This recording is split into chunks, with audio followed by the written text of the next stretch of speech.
Assalamualaikum warahmatullahi wabarakatuh. Saya Dewi Oktavia. Di sini saya akan menjelaskan sedikit tentang akuntansi belanja barang dan jasa, beban dan persediaan.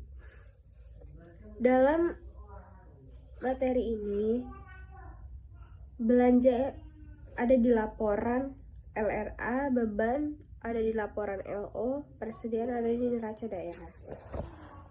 Sebelumnya, definisi terkait belanja adalah kewajiban pemerintah daerah yang diakui sebagai pengurang nilai kekayaan bersih. Menurut Permendagri 13/2006. Sedangkan belanja daerah adalah semua pengeluaran dari rekening kas umum daerah yang mengurangi saldo anggaran lebih dalam periode tahun anggaran bersangkutan, yang tidak akan diperoleh pembayarannya kembali oleh pemerintah menurut Peraturan Perpajakan Nomor 71 Tahun 2010. Menurut Permendagri Nomor 64 Tahun 2013, belanja dikelompokkan sebagai belanja operasi, belanja modal, dan belanja tak terduga. Belanja operasi itu terkait operasional pemerintah, contohnya biaya pegawai, biaya barang, bunga, hibah, dan bantuan sosial. Sedangkan belanja modal terkait pengeluaran kas pemerintah untuk aset tetap, contohnya kendaraan, irigasi, dan perbaikan jalan. Kemudian ada belanja tak terduga. Belanja tak terduga itu anggaran yang disediakan untuk mengatasi pengeluaran yang tidak terduga, contohnya bencana alam. Karena belanja tak terduga ini tidak bisa dikeluarkan apabila tidak ada kegiatan terduga. Namun pada saat penggunaannya, pemerintah harus ada di tempat. Kemudian ada prinsip pengakuan dan pengukuran dalam belanja. Belanja itu diakui pada saat terjadinya pengeluaran dari rekening kas daerah umum. Kemudian pengeluaran melalui bendahara pengeluaran. Pengakuan belanjanya terjadi pada saat pertanggungjawaban atas pengeluaran yang disahkan oleh unit yang mempunyai fungsi perbendaharaan. Kemudian koreksi atas penerimaan kembali belanja yang terjadi pada periode dicatat sebagai pengurang belanja. Apabila diterima pada periode berikutnya, koreksi belanja dicatat sebagai pendapatan lain-lain LRA. Ada juga jurnal LRA terkait belanja itu ada belanja pada estimasi perubahan SAL. Kemudian ada akuntansi beban. Definisi beban itu adalah penurunan manfaat ekonomi atau potensi jasa dalam periode pelaporan yang menurunkan ekuitas, dapat berupa pengeluaran atau konsumsi aset atau timbulnya kewajiban. PP nomor 71 tahun 2010. Dan tidak semua belanja itu dijadikan beban dan tidak semua beban dijadikan belanja. Klasifikasi beban itu ada beban operasional yang berisi dengan beban pegawai, beban barang, beban bunga, beban subsidi, beban hibah, bantuan sosial, beban penyisian aset tetap atau amortisasi, kemudian ada beban penyisian piutang dan beban lain-lain. Yang kedua ada beban transfer. Nah, itu berisi beban bagi hasil pajak, beban bagi hasil pendapatan lainnya, beban transfer bantuan keuntungan dan pemerintah daerah lainnya, terus berisi juga beban transfer bantuan ke desa, beban transfer bantuan keuangan lainnya.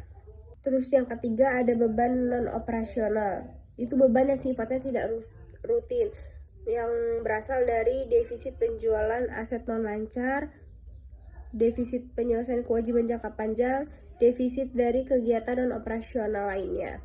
Kemudian yang keempat ada beban luar biasa.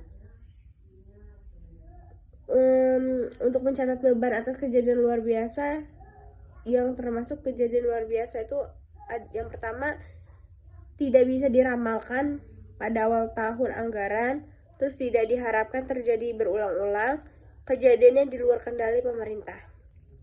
Prinsip pengakuan dan pengukuran.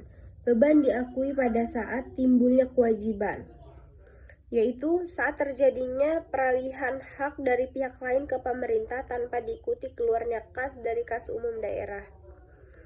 Kemudian terjadinya konsumsi aset, yaitu saat pengeluaran kas kepada pihak lain yang tidak didahului timbulnya kewajiban dan atau konsumsi aset non-kas dalam kegiatan operasional pemerintah. Kemudian terjadinya penurunan manfaat ekonomi atau potensi jasa. Nah, yaitu saat terjadi penurunan nilai aset sehubungan dengan penggunaan aset bersangkutan atau berlalunya waktu. Kemudian ada koreksi atas beban atau penerimaan kembali yang terjadi pada periode berjalan dicatat sebagai pengurang beban pada periode berjalan. Penerimaan kembali atas beban tahun sebelumnya akan dicatat sebagai pendapatan lain-lain pada periode berjalan. Kemudian ada jurnal terkait beban, yaitu beban pada kas di bendahara pengeluaran, kemudian kas di bendahara pengeluaran pada rekening PPKD. Jurnal tersebut untuk mencatat beban di buku jurnal finansial dengan mekanisme pembayaran GU atau TU di SKPD. Kemudian ada akuntansi persediaan. Definisi tentang persediaan itu yaitu aset dalam bentuk barang atau perlengkapan atau supplies yang diperoleh dengan maksud untuk mendukung kegiatan operasional pemerintah atau barang-barang yang dimaksudkan untuk dijual atau diserahkan dalam rangka pelayanan kepada masyarakat dalam kurun waktu 12 bulan dari tanggal pelaporan. Contoh persediaannya seperti persediaan ATK, persediaan benda akun, persediaan obat-obatan, persediaan bibit, persediaan pupuk, persediaan bahan pembersih, persediaan bahan bangunan, dan persediaan amunisi. Prinsip dan pengakuan dan pengukuran dalam persediaan itu, persediaan dinilai dengan perhitungan fisik pada akhir periode. Persediaan yang berasal dari pembelian maka dinilai berdasarkan biaya perolehan. Biaya yang diperoleh dengan memproduksi sendiri maka dinilai berdasarkan biaya standar. Persediaan yang diperoleh dengan cara lain seperti hibah atau rampasan dinilai sebesar nilai wajar. Saldo persediaan tersebut dihitung berdasarkan harga pembelian terakhir. Sedangkan untuk pencatatannya itu kalau dibuat di buku jurnal finansial saat pembelian persediaan menggunakan mekanisme UP atau uang persediaan. Contohnya contoh jurnalnya itu persediaan pada kas di bendahara pengeluaran. Dan ya, penyajian persediaan dilaporkan dalam neraca dan diungkapkan dalam catatan atas laporan keuangan. Contoh transaksinya, misalnya dibayarkan gaji bulan September 2022 Dinas Pendidikan Kabupaten Anyar Jaya sebesar 600 juta. Mekanisme LS-nya dalam pembukuan SKPD yaitu jurnal LRA-nya belanja pegawai di debit sebesar 600 juta, pada perubahan SAL sebesar 600 juta di kredit, dan jurnal LO-nya beban pegawai sebesar 600 juta di debit, rekening PPKD sebesar 600 juta di kredit. Sedangkan pembukuan PPKD-nya hanya mencatat jurnal LO-nya saja, yaitu rekening SKPD sebesar 600 juta di debit dan pada kas daerah sebesar 600 juta di kredit. Sebelumnya, apa sih bedanya metode UP dan metode LS? Kalau metode UP itu uang persediaan, ada mekanisme pembayaran operasional, uang memiliki setiap bulannya, disimpan di bendahara pengeluaran.